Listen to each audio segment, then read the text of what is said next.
Well, good morning, everyone. It is 6 a.m. on this Monday morning. Thanks for joining us here on Up with KREM. I'm Shannon Curtis. And I'm Tim Pham. It's good to see you, friends. How we doing today? We a little sleepy? That's okay. We're bringing the energy today. Meteorologist Thomas Patrick is over there in the Weather Center. We are under a KREM 2 weather impact day because of some fire danger, Thomas. Yes, and that's because of a dry and windy weather impact today. And you know that through the summertime, on those days, we have the highest of fire danger. That has prompted red flag warnings for eastern Washington, mainly because the winds are going to be pretty gusty through the day today. So we start with that. Red flag warnings from noon to 7 p.m. Really, the only thing you need to know is to just not have a bonfire. Don't do any kind of burning today because these are the weather conditions where wildfires can get out of control very quickly. So let's stop them from even starting in the first place. You actually just saw the flags out there at Silver Mountain actually blowing pretty fiercely already as the southerly winds have already been about 10 to 15 miles per hour. A gentle breeze at the moment, but they do increase later on today. Still a hot, hazy, dry, and windy day today with highs in the upper 80s. It has been scorching hot for September standards, but a big cool down will be on the way later in this week. All right, at 6:02, if you're heading out on your morning commute right now, we're taking a live look at I-90 and Freya. As you can see, of course, this is where part of that intersection or exit is closed. Of course, a lot more cars out on the roads at 6:02 in this morning, but still no major traffic issues to report at this time. We'll continue keeping an eye out on the traffic situation all morning long and let you know if anything changes.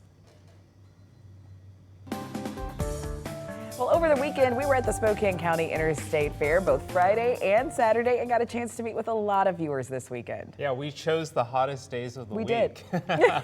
Thomas, I just heard you make a sound effect over there. Too hot for me. Yeah, Thomas, I'm still recovering this morning. We all braved the heat and handed out all kinds of KREM 2 swag at KREM Alley. The fans really helped people cool off, and they were very popular. We'll be back at the fair today from 11 a.m. to 2 p.m. for Senior Day. And be sure to watch KREM 2 News later on today for special live coverage from the fair. Our very own Laura Papetti will be live at noon, and then our Whitney Ward, Mark Hanrahan, and Jeremy Legou will be live for newscast at 4, 5, and 6 tonight. Wow, look at that. Check this out. The Spokane Tribe of Indians hosted a drum and dance performance at the fair this weekend.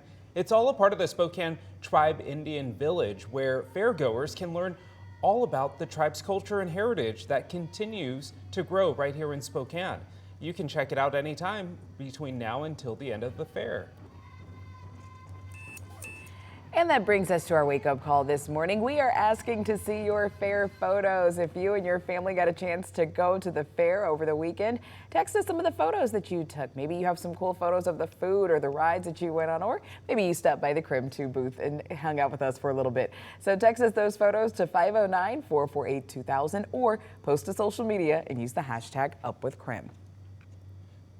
This weekend, a fight amongst a group of teens at the Spokane County Fair ended with someone getting hurt. The Spokane County Sheriff's Office says fair security contained the incident quickly and the teen is expected to be okay. As KREM 2's Amanda Rowley reports, different safety measures are now being taken.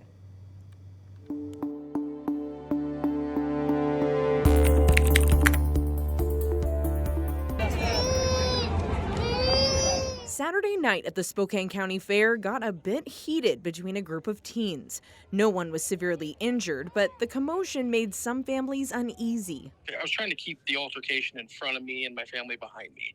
So we were basically just kind of backing up and making sure that they weren't coming around us. Shane Jordan says he saw two teens fighting and shot this cell phone video after security arrived. The Spokane County Sheriff's Office confirms a fight happened at the fair between a group of teens. Sheriff spokesperson says one teen suffered a minor cut, possibly from a knife. We asked fair organizers about safety measures in place.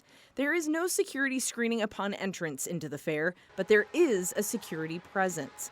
The fair director says at any time there are about 50 security personnel patrolling the area by foot or by cart. Local law enforcement are on the grounds as well. You'll also notice a handful of retired Spokane County Sheriff patrol cars stationed in and around the fairgrounds. These are mobile camera systems. They use cameras mounted on top to keep watch of the area they're stationed in, serving as an additional set of eyes for law enforcement. The camera feeds are monitored when needed at the county's real-time crime center. The commotion at the fair came as a surprise to Shane and his family, but the safety measures in place helped contain it quickly. It is 6:06. Let's take a look at today's top stories. Convicted Freeman High School shooter Caleb Sharp was resentenced to 25 years to life. In 2017, the then 15-year-old shot and killed one student and seriously injured 3 other students at the high school in Rockford.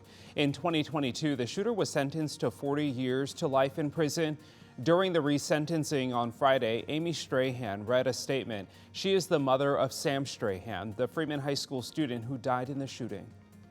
I'm here for Sam, and I will always show up for him, regardless of how much this hurts me. But it bears repeating that this nightmare will never be over. There are long-standing wounds that won't heal because they simply can't. At the end of 25 years, the shooter can petition for parole. Continuing coverage, the woman charged for conspiring to commit international kidnapping will not be spending any time in jail. Nadia Cole pleaded not guilty and was released on Friday. Cole is the fiancé of Aaron Ong, the man charged with international kidnapping of his 2-year-old daughter. Back in May, Cole disappeared from Seattle's airport. Court records show Cole and Ong crossed the U.S.-Mexico border. They stayed in Mexico for about a month. This morning, a trial date is set for the Idaho inmate who is accused of murdering an elderly Julietta man. This happened earlier this year when Skylar Mead was on the run. The judge entered a not guilty plea for Mead. He will be facing the death penalty. Mead is currently serving a life sentence for his prison escape in Ada County. His trial starts on February 3rd in Nez Perce County. And that's a look at this morning's top stories.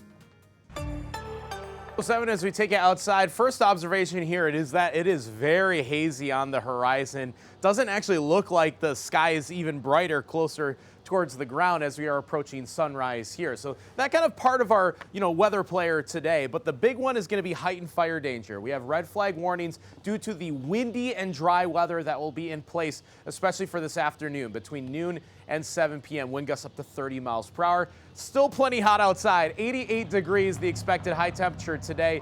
Yesterday was 89, and even the day before, 96 degrees. So this hot September weather still continuing for today, but not all week long, thankfully. Look at this big cool down for Wednesday and Thursday. We'll cover just that air mass that is coming into place and when these rain chances also come into play for the inland Northwest.